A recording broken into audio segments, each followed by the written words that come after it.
Halo semuanya, selamat datang di channel yang tidak layak untuk dihina ini.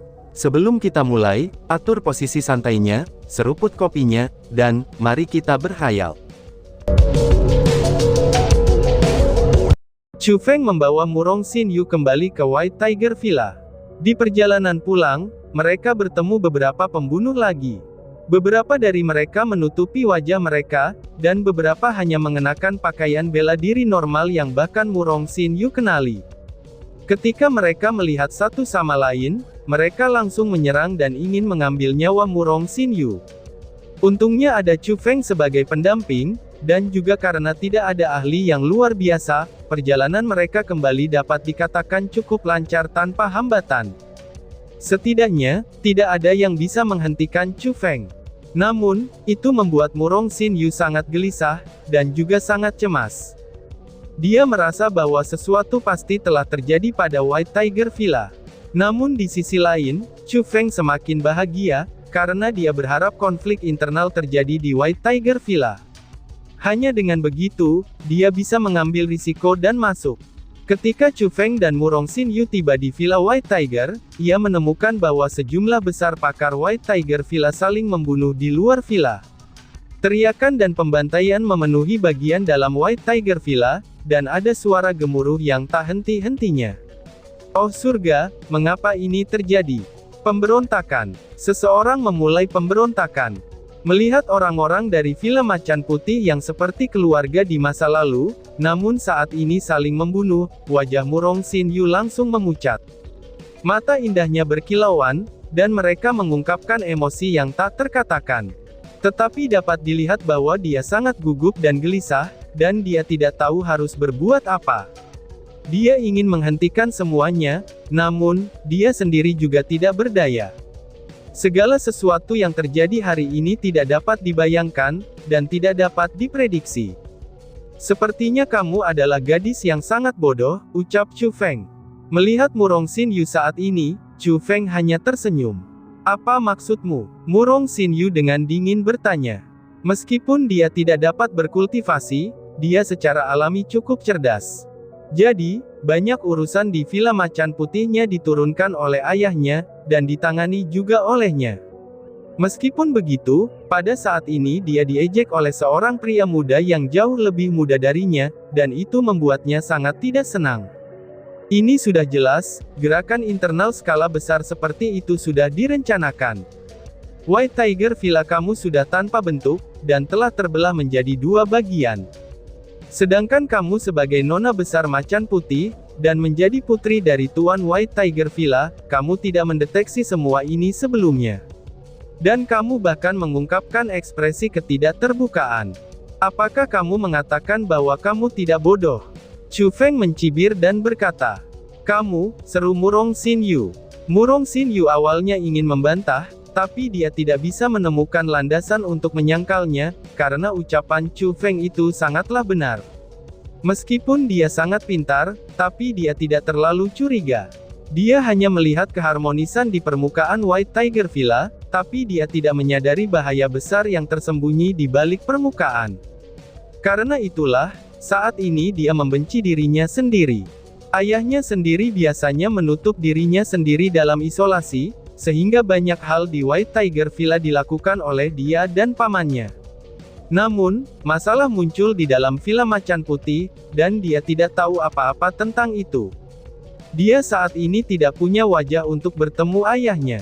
Biarkan aku bertanya padamu. Sampai sekarang, apakah kamu masih tidak tahu siapa yang mengatur pemberontakan ini? Tanya Chu Feng. Murong Xinyu tampak bingung. Mendesah. Sepertinya membiasakan diri dengan kehidupan yang damai, itu benar-benar membuat orang berpikir lambat, ucap Chu Feng sambil menggelengkan kepalanya. Chu Feng berkata lagi untuk mengingatkannya. Pikirkanlah baik-baik. Jika ini bukan pekerjaan orang luar, siapa yang memiliki kekuatan yang kuat dalam keluarga kamu? Karena begitu kuat kekuatannya, sehingga begitu banyak orang bersedia melayaninya. Dan juga tidak ragu-ragu atas kejahatan pengkhianatan demi pemberontakan ini, ucap Chu Feng. Ini dia, seru Murong Xinyu yang tiba-tiba menyadari, namun dia tidak berani mempercayainya. Siapa? Chu Feng dengan erat bertanya. Aku, Murong Xinyu merasa sulit untuk mengatakannya. Jangan bilang padaku, bahwa kamu masih ingin menyimpan rahasia dariku pada saat ini. Karena hanya akulah satu-satunya orang yang dapat membantu kamu, kata Chu Feng.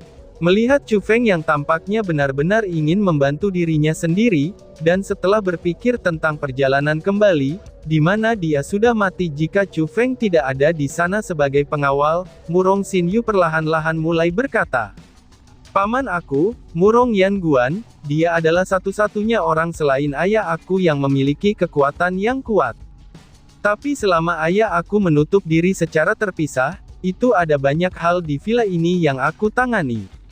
Namun, aku hanya berurusan dengan hal-hal internal yang ringan-ringan saja. Sedangkan hal-hal yang berat dan penting, itu akan ditangani oleh pamanku.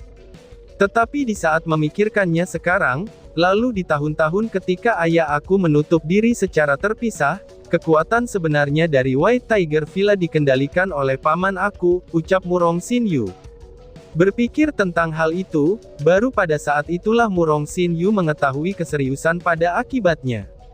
Namun, dia tidak punya cara untuk menerima kebenaran itu, karena dia tidak bisa membayangkan mengapa pamannya melakukan hal-hal seperti itu. Ini tidak bisa disalahkan pada kamu. Pada akhirnya, kamu tidak memiliki banyak pengalaman. Jika kamu harus menyalahkan seseorang, kamu hanya bisa menyalahkan ayah kamu, karena dia terlalu mempercayai paman kamu. Melihat semuanya hari ini, pamanmu pasti sudah memikirkan hal ini sejak lama. Karena dia merebut kekuasaan hari ini, orang pertama yang dia ingin bunuh pastilah ayahmu. Di mana ayahmu mengasingkan diri? Ucap Chu Feng menjelaskan. Dena bertanya. Chu Feng tampak khawatir, tetapi dalam kenyataannya, dia secara tersembunyi menanyakan informasinya. Meskipun banyak orang tidak tahu tentang rahasia White Tiger Villa, Chu Feng merasa bahwa tidak mungkin bagi Master White Tiger Villa itu tidak mengetahui petunjuk apapun. Adapun di mana ia mengasingkan diri, lokasi itu sama sekali tidak sederhana. Chu Feng ingin menyelinap ke dalamnya, dan Murong Xinyu dapat membantu Chu Feng. Meskipun gadis itu cerdas, tapi dia tidak merencanakannya terlalu banyak. Dan karena itulah, dia dapat digunakan dengan sangat mudah. Oh tidak, paman aku memiliki kunci untuk masuk ke Lifeline, seru Murong Xinyu dengan sangat terkejut. Mendengar kata-kata Chu Feng, ekspresi Murong Xinyu sangat berubah. Dan tanpa bicara lagi, dia berlari ke sisi lain White Tiger Villa. Melihat itu, Chu Feng hanya terdiam sambil mengikuti dengan cermat. Setelah beberapa saat Murong Xinyu pun tiba, dan membawa Chu Feng ke tumpukan batu yang terletak di luar White Tiger Villa. Itu bisa dikatakan sebagai hutan batu, dan bahkan terlalu berantakan. Hutan itu seharusnya dibuat dari gunung yang tertinggal. Chu Feng mencari dengan kekuatan rohnya, tetapi dia tidak bisa merasakan sesuatu yang berbeda. Batu-batu itu tampak seperti batu gunung biasa, dan tidak diatur dengan aturan apapun. Namun, melihat Murong Xinyu berputar sambil melihat ke kiri dan ke kanan, ini sudah jelas bahwa dia sedang mencari sesuatu, dan itu pasti tidak akan sesederhana seperti yang terlihat di permukaan. Tepat pada saat itu, setelah Murong Xinyu menemukan batu yang besar, dia menghela nafas lega. Ketika dia mengambil kalung batu giok yang ada di lehernya, lalu menekannya ke lekukan di atas batu tersebut, bebatuan yang berantakan itu pun segera berubah. Dan dengan sangat cepat, sebuah terowongan yang dalam pun muncul. Setelah terowongan itu terbuka, Murong Xinyu buru-buru berlari ke dalamnya. Chu Feng juga mengikutinya, dan saat dia masuk, pintu masuk secara otomatis ditutup kembali. Namun pada saat itu, pandangan di depan mata Chu Feng itu tidaklah pekat. Pada saat itu, ini bisa dibilang pemandangan yang cukup mempesona. Di sana ada mural yang tak terhitung jumlahnya yang berada di dinding dan mereka sangat baik-baik saja. Beberapa batu bercahaya tergantung di atas kepala mereka, dan gua itu menyala seolah-olah itu adalah siang hari. Yang paling penting adalah, ada wewangian yang menerkam ke arahnya. Wewangian itu memberitahu Chu Feng bahwa, itu telah dibangun untuk waktu yang lama, dan setidaknya selama beberapa ratus tahun. Sepertinya lifeline ini adalah tempat yang ingin aku temukan, pikir Chu Feng. Senyum dangkal terangkat dari sudut mulut Chu Feng, karena dia telah menemukan area itu yang terlalu tersembunyi. Bahkan kekuatan rohnya tidak bisa merasakan jejak perbedaan. Jika Murong Xinyu tidak membawanya ke sini, Chu Feng mungkin tidak bisa menemukannya, bahkan jika dia mencari dengan seluruh hidupnya. Karena Murong Xinyu tidak memiliki kultivasi, kecepatan berjalannya terlalu lambat. Agar mereka dengan cepat mencapai lebih dalam ke dalam gua, Chu Feng hanya bisa membawa wanita cantik di punggungnya sambil berlari. Tetapi, harus dikatakan bahwa dia merasa cukup baik. Mengapa tempat ini disebut lifeline? Tanya Chu Feng. Saat Chu Feng menggunakan teknik Imperial Sky dan dengan cepat berlari dengan kecepatan terbang, dia berpura-pura penasaran dan bertanya. Aku juga tidak tahu terlalu jelas. Namun, itu sudah ada ketika White Tiger Villa pertama kali diciptakan. Jawab Murong Xinyu. Oh, dapat dengan jelas Chu Feng bisa mendengar bahwa, Murong Xinyu mengatakannya dengan setengah hati. Itu dikarenakan, lifeline pasti memiliki beberapa rahasia yang tidak bisa dikatakan kepada orang lain. Murong Xinyu agak berhati-hati terhadapnya, sehingga dia tidak mau mengatakan yang sebenarnya.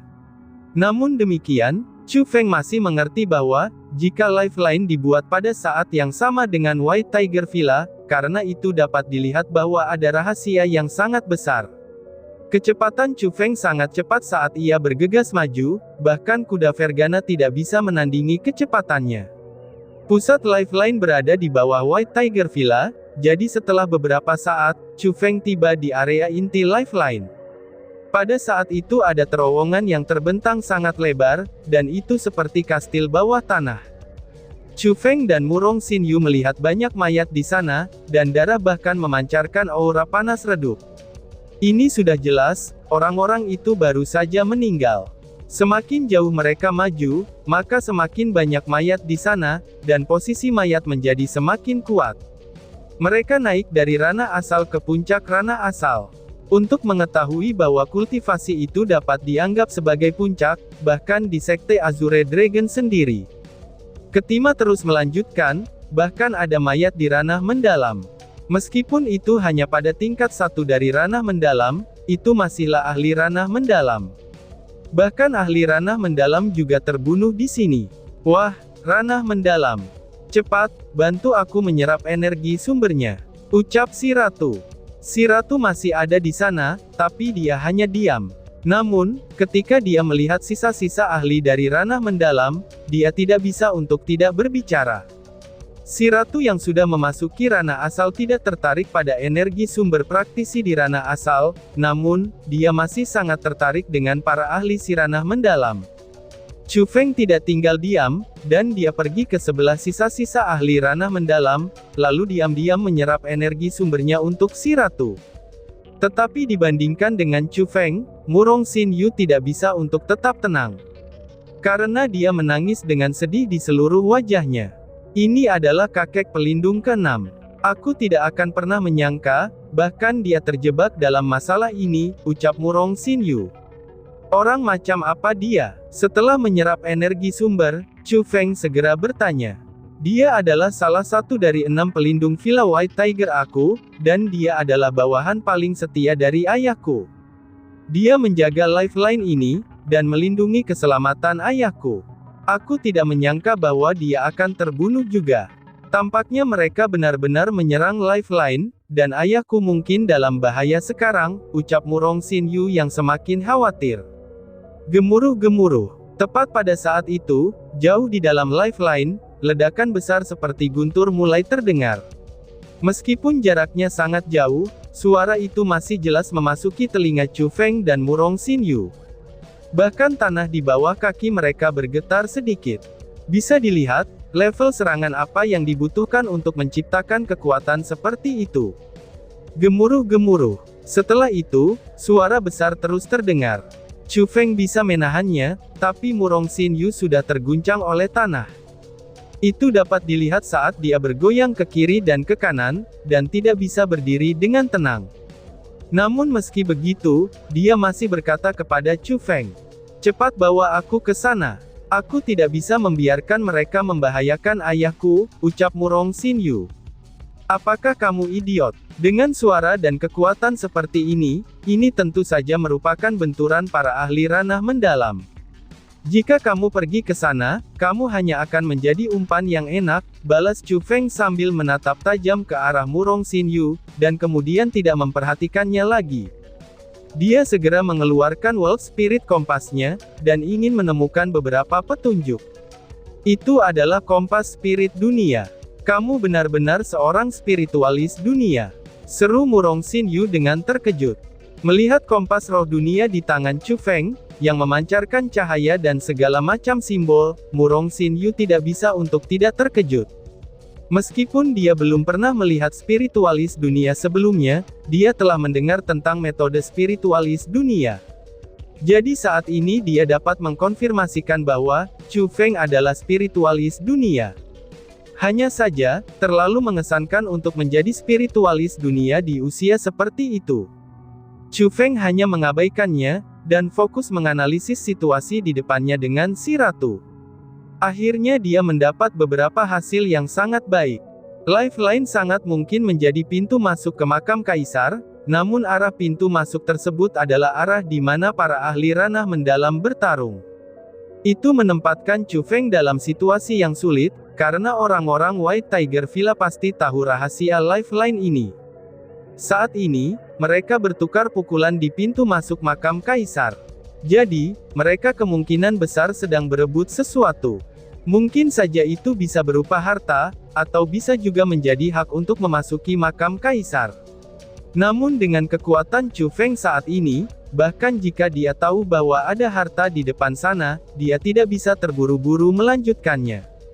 Karena setelah dikejar oleh Sang Guan Tian, dia sangat memahami jarak antara dia dan ahli ranah mendalam. Tidak apa-apa jika kamu tidak ingin pergi.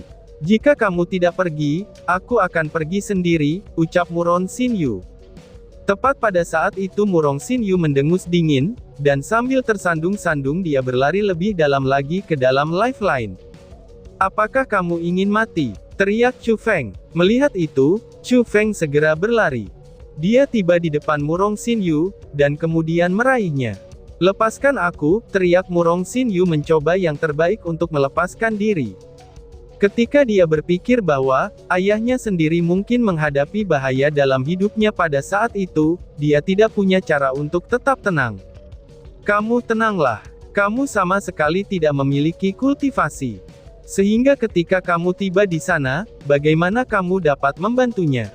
Tidak hanya kamu tidak akan dapat membantu ayah kamu bahkan akan mengalihkan perhatiannya, dan menyebabkan dia terluka parah oleh orang lain, ucap Chu Feng dengan keras mengingatkan.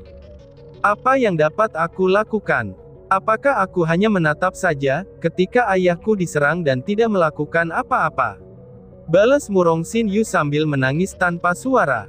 Dia merasa sangat tidak berdaya ketika dia menangis, dan itu dapat dilihat bahwa dia benar-benar khawatir tentang ayahnya.